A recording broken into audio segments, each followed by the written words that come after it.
showing my own data from my own institution as well. Why are children affected? I think this is a very, very logical question, because even a common man would ask you, as a medical student, as a internee, as a trainee, or as a doctor, why is it that children are less affected than adults? I think there are multiple reasons for that.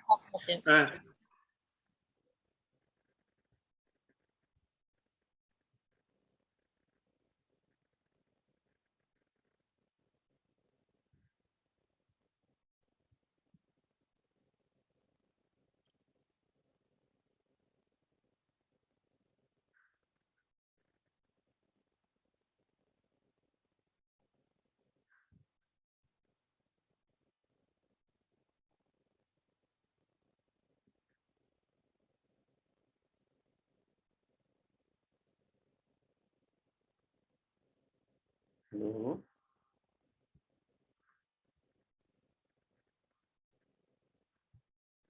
Sir, आपका mic mute हो गया sir.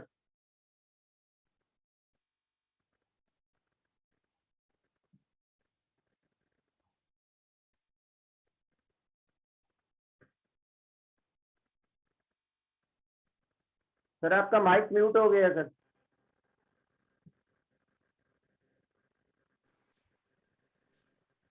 Okay, can you hear me now? Yes, yes. Okay.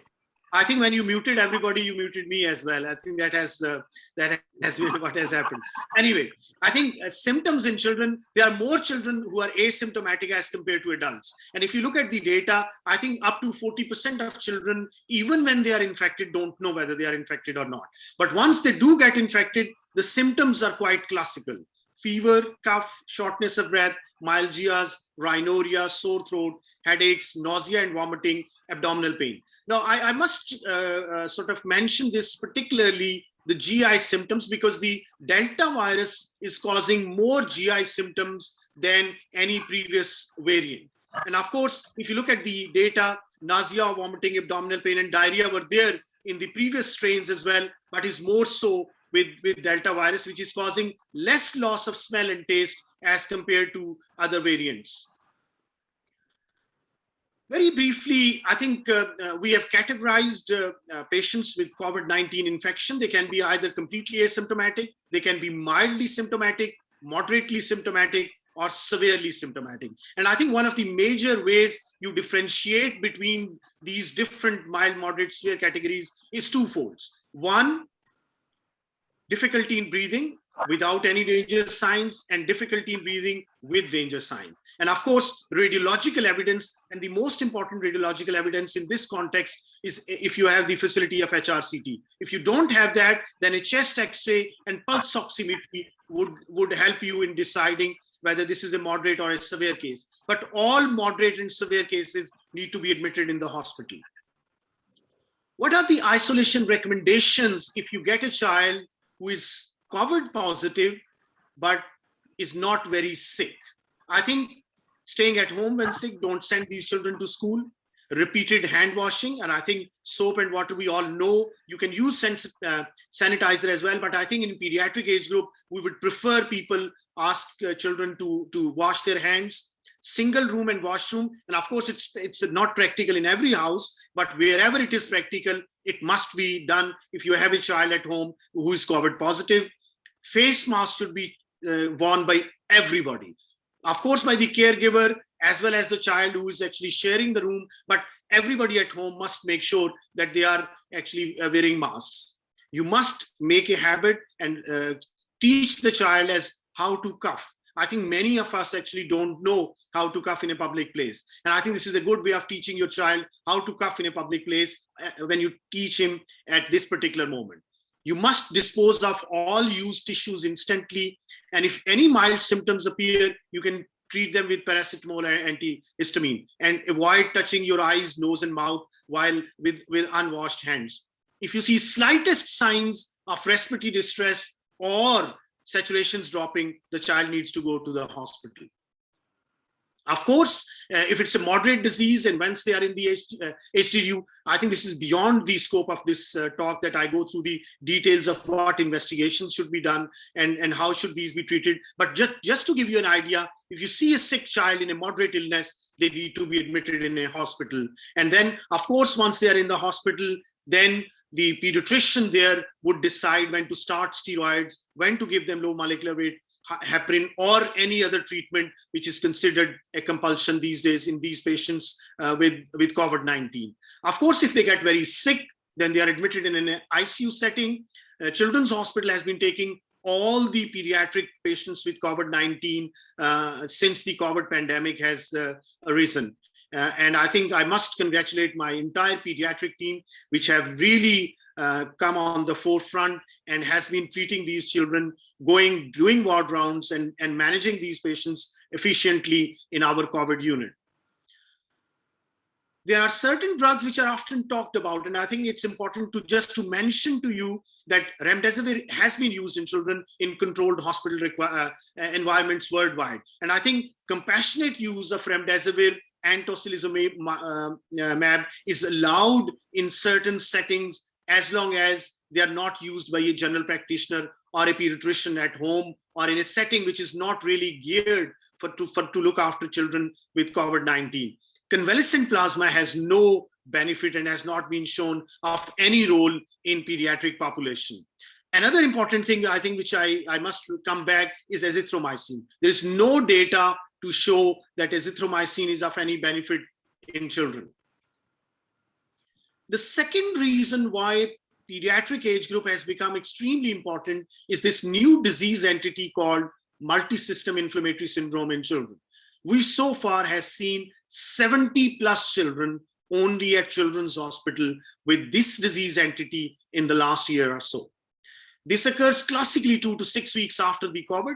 Majority will be negative for SARS-CoV virus, but will be positive for antibody. And this is the immune dysregulation. It's similar to what historically each one of you must have read about Kawasaki disease. Kawasaki disease is a syndrome where you have conjunctivitis, redness of the tongue, what we call classically as strawberry tongue, along with pharyngeal erythema and cracking of the lips, rash on the body, swelling and redness of the hands and feet, and unilateral cervical adenopathy. And you need to have 4 out of these following criteria to make a diagnosis of Kawasaki disease. For 50 years, we didn't know what causes Kawasaki disease. But I think today, once the COVID has come in, we definitely know this is a post-viral illness, because more than 1/3 of children with this particular condition, which we call MISC, have symptoms and signs same as Kawasaki disease. Now, how do we define MISC? It is only in children presenting with temperature, symptoms of Kawasaki disease, systemic illness or shock, features of myocardial dysfunction, evidence of coagulopathy, and significant GI symptoms, along with elevated markers of inflammation. So you need to have at least 2 systems involved before you label a child as post-COVID MISC, and you need to also make sure that there's no alternative plausible diagnosis. And one must thing is to get their antibodies done. And you will only label a child as post-COVID MISC once their antibodies to COVID are positive. Clinical features: fever, GI symptoms, feeling unusually tired, Kawasaki disease symptoms like rash, conjunctivitis, non-purulent swelling of lips and tongue, redness of hands and feet, and unilateral cervical adenopathy. Of course, some of them would come in with neurocognitive symptoms, hypotension, shock, acute heart failure, or respiratory symptoms. There's a whole spectrum of the disease. You might see children who are coming to your outpatient clinic just with mild fever, headache, and there may be some systems involved, but because the illness is mild, you may not be admitting them. But the 2 conditions where you need to make sure that you admit these children are: 1, which is a presentation of Kawasaki disease, and 2nd, who come in with shock. It's important to differentiate this condition from Kawasaki disease because this tends to occur in older children between 5 and 15. Kawasaki disease occurs in infants and young children. And remember, GI symptoms are very common with MISC. myocardial dysfunction is more common, and inflammatory markers are also significantly more elevated, while coronary aneurysms tend to be less common. This is a classical picture published by our institution. You can see redness of the tongue. You can see conjunctivitis, which can be unilateral or bilateral. You can see redness and peeling of skin from hands, and you can see they are being shown over here. You need to sort of supplement. I wouldn't go into the details of laboratory investigations because that's not the idea of the talk today, but you must go through certain investigations to confirm whether the other systems are involved. But I did two things which are extremely important. One is echocardiography, and second is 12-lead ECG. Similarly, managing these patients and recognizing this condition is crucial.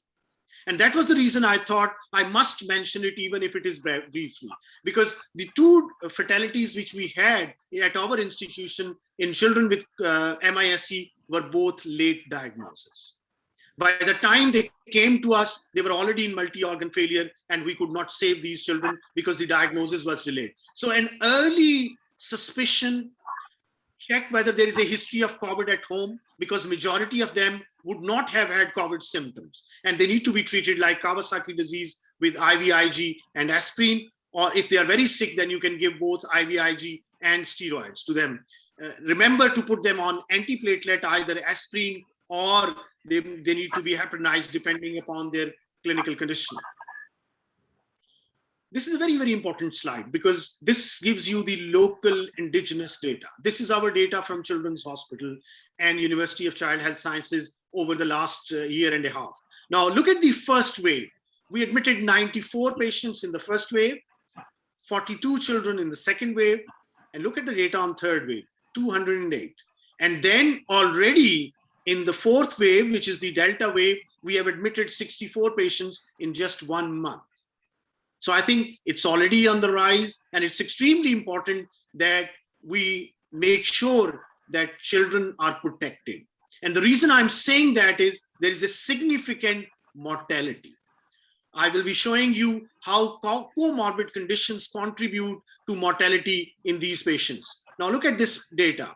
Many of our patients who were diagnosed were either diagnosed pre-operatively or pre-procedure, because COVID screening is a compulsion at our institution.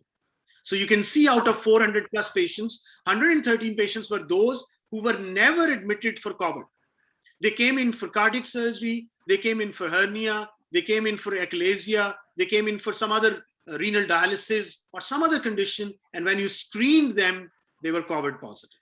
So I think there are far more children who are COVID positive than what we think. And it's important that we recognize this, particularly in those who have an underlying comorbid conditions. And look at that data, which is again our local data. Of all children which we have treated at Children's Hospital, you can see how many of them had surgical conditions. Cardiac was one of the most common reason for these patients to be admitted. Renal disease was the second most common reason. Then of course, malignancy, particularly tumors, whether it's leukemia, lymphoma, or they are being on steroids or immunosuppressive therapy. And of course, less commonly, pulmonary, neurological, endocrine, GI, and other. But the three most common underlying conditions which make them most susceptible were cardiac, renal, and malignancy.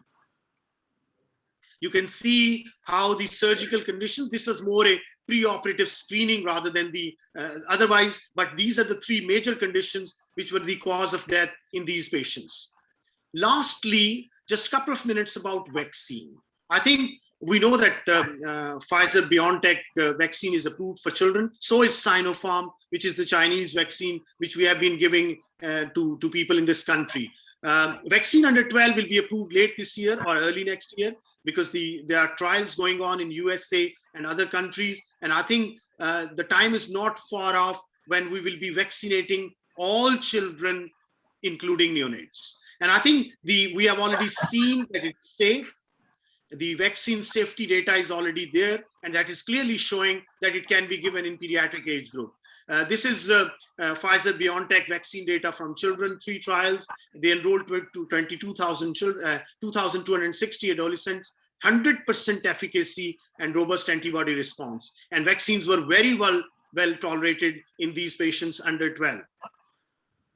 There's some questions which people ask. Can you give it when the girls are menstruating? The answer is yes. Can they be given with COVID? Can other vaccines be given? I think the initial stance was to have a gap of 2 weeks, but I think no gap is now required. You can give them concomitantly with other vaccines. Any contraindications? I think unless you have a history of allergy, there is no contraindication.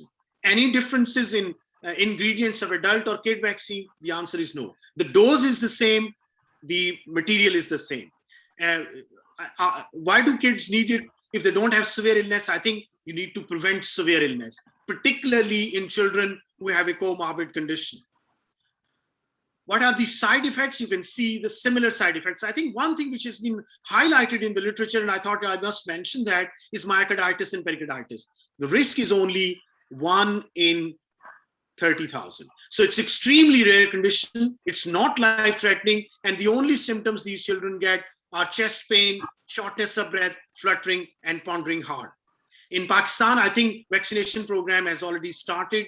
We are giving it from 16 to 18, those who are travelers. We have already on the forum of CIAG recommended to the government that it should be given to all children above 12. But I think because we have so many adults still who are not being vaccinated, that's why the government has not come to pediatric age group at the moment. But we are already pushing on the forum of CIAG that pediatric age group needs to be vaccinated as well.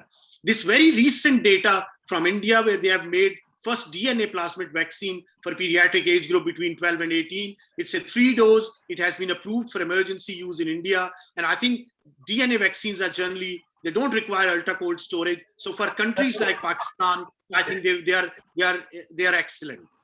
And we will restart. I would like to finish by saying that COVID-19 in children is generally mild with good outcome. Underlying comorbid conditions are a major risk factor for prolonged hospital stay and a poor outcome. So you must recognize these children. We must be able to have a high index of suspicion to diagnose multisystem inflammatory disease. Delta variant is affecting more children than the previous 3 waves, but it's not alarming.